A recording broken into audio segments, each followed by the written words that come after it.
Hey, welcome everybody. This is John Paul Mendocha, Dr. Speed Selling. This is Raging Verbalist number 304. If you're keeping track of why wouldn't you be keeping track? We show up every Friday, YouTube, Facebook group. Facebook group is, by the way, position to win book. And hopefully you're checking us out. So this week is kind of a special one, which is the Los Angeles Dodgers. I live in Southern California, have done it back-to-back World Series champions. In fact, they join a rather short list of teams that have actually done back-to-back wins like this. And it was a tough series. In fact, it looked like it was going to be a pretty easy run until, well, the Toronto Blue Jays woke up and made it a real battle to the very end. And it was quite an exciting 7-game series. Now, if that isn't news to you, okay, then you just got that. But the point of my discussion is how the merchandising and how money is going to be made and what's going to take place. And that's really where I come at it, is, of course, the business side of it. So merchandise is where, lots of sports teams make a lot of money because it's just an amazing amount of dough that gets created because of that. In fact, the hat that I'm wearing, the shirt that I've got, and all of that. So as soon as the last out was done and they were cheering, I went on to MLB.com. I get nothing from it. But anyway, I saw that they had loaded already in, that the Dodgers had won. It went back to back. It was amazing. This is incredible, and all of that. And had all kinds of merch already ready. So obviously they had everything preloaded, and all they had to do was flip a switch. Would it be Toronto? Would it be the Dodgers? I mean, it went to the ninth inning, then it went to the 10th and 11th. It went in extra innings, and all of those things took place. So that was a great dramatic way to finish the game and how all that worked. But the merchandising was already set up to go. So here's the lesson for all of us, is that if you're ever going to do anything with merchandise, is that you have to think ahead of time. It's just like right now, as I'm recording this in early November, if you're thinking of doing a Christmas promotion, you're right at the bitter edge of not being able to get it done fast enough. I've got one coming up in January, by the way, for the new year, to go out there and make 2026 your best year ever. Be on the lookout for that. We'll be talking about that soon. But the point of it is that you need to start thinking about promoting ahead of time, which gets us to, well, let me tell you the circumstance. So I ended up ordering an official Dodgers win series cap. They already had it laid out. By the way, what they do with the ones that were already printed for the Toronto Blue Jays will get sold in Africa and other parts of the world. And so everybody there's got a skewed view of who won the World Series, but they got cheap t-shirts and hats and all that. Back to my thing is that I ordered it sitting there in the Lazy Boy on the app, and away we went. $42 for a hat. No, this isn't the hat, because it won't be delivered until late in November, which is kind of interesting. But I got it. They didn't want to print too many of them, and my guess is people were buying them like crazy. So I ended up buying mine at the Costco. I walked into the Costco, and they were well, actually, what I did was I saw a group of people around a table all excited. And whenever I see that at Costco, being the person I am, I always want to see, okay, what's creating the hubbub? What's creating the stir? What is all of that going to be? And I wandered over there, and there they were, working at looking at this. And there were Costco employees attempting to open boxes, by the way, from Bangladesh, which means I don't know when they were, printed, made, but, probably a while ago. And, the guy who was the head kind of guy said, hey, make sure that these SKUs get into the system, because people are going to be buying these. And, they had people already, discussing why they couldn't find their right size and all that. I mean, it didn't take me long to figure that out.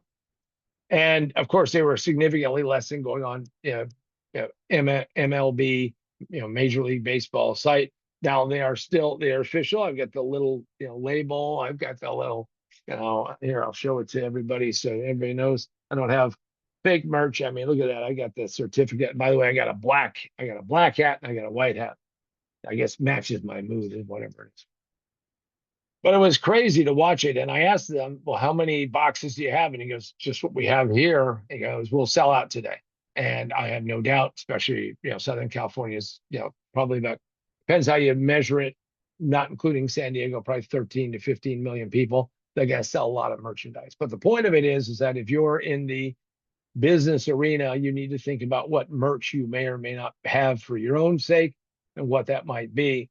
Now, just for a little historical reference, the Toronto Blue Jays actually, are a pretty young team for the Major League Baseball fans. I mean, and they actually won back-to-back championships in 92 and 93.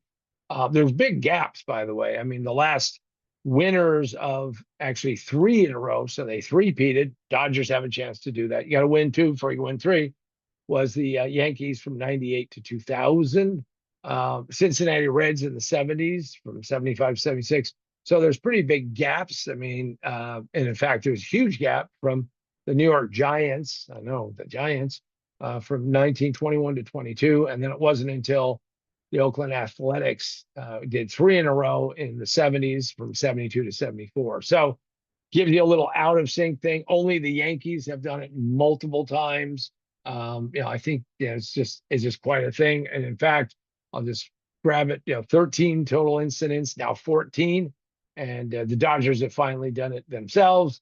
And the Dodgers faithful will be happy. Had a business partner, good friend. Sadly, he's gone, but he was a big Dodger fan.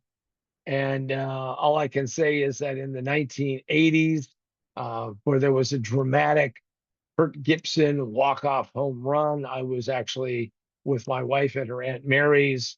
Her father, my father-in-law, had gone to bed. Who cares? And Kirk Gibson, got up there and hit that dramatic home run. So I'm not a diehard Dodger fan, but I do like the fact when champions win. That's an amazing thing. But also to watch how it changes how people go out and buy things and what the merch is. By the way, if you want to figure out how to become a winner yourself, go pick up a copy of my book. Most businesses fail in the first 5 minutes. It just takes them 3 to 5 years to realize it. Position to Win. Can get it at Barnes and Noble, Amazon, Books A Million, wherever books are sold. You can get the physical one. Also, you can get it from our website, positiontowinbook.com, positiontowinbook.com. Go check it out there. And then also you can get it digitally for Kindle, Nook, and Apple iBooks. Let me wrap up by saying it's always interesting to watch how sports ends up getting permeated out beyond that enclave. I mean, because all sports has like this group of people who are sports fans. But I ended up having to go to my dermatologist, and the whole place was decorated in Dodger blue, and they were all engaged in talking about it. And I said, "Wow, I didn't realize you guys were Dodger fans." And they said, "Well, we are, that they're in the World Series, and hopefully they'll win the World Series, and they'll win it in dramatic fashion." So with that, if you want to be a winner, there's lessons to be learned from how they managed the team and how they built it and how the talent came about. But more importantly, how dramatic it is, because that's one of the allures of sports. When people ask me, John, I don't get it, I go, well, it's because there's a high degree of emotion, there's a high degree of excitement. And the most important part about it is this: no one knows what's going to happen in the end. I guess, right, the NBA fixing, they kind of worked on making sure they knew. But if the sport is a fair deal, nobody knows who's going to win, and that drama, that emotion, that excitement, that is what draws us all in, because we all love a great story, but more importantly, we all love when we don't know what the ending's going to be, because that keeps us on the edge of our seats. And in today's world, where so much of things are well known and well defined, we are spoiled beyond belief. But of course, sports is one of the final places where you don't know what's going to happen. And therefore, it brings us to the edge of the seat and drives us to go out there and buy the merchandise so we can feel like we're a little bit a part of it. And with that, I just want to thank everybody who's joined me, and remind you that every Friday you can come and join me, the Raging Verbalist, John Paul Mendocha, Dr. Speed Selling. Good luck, and hopefully you're winning back to back to back to back to back to Miller backs of whatever game that you play, and become more successful every single day.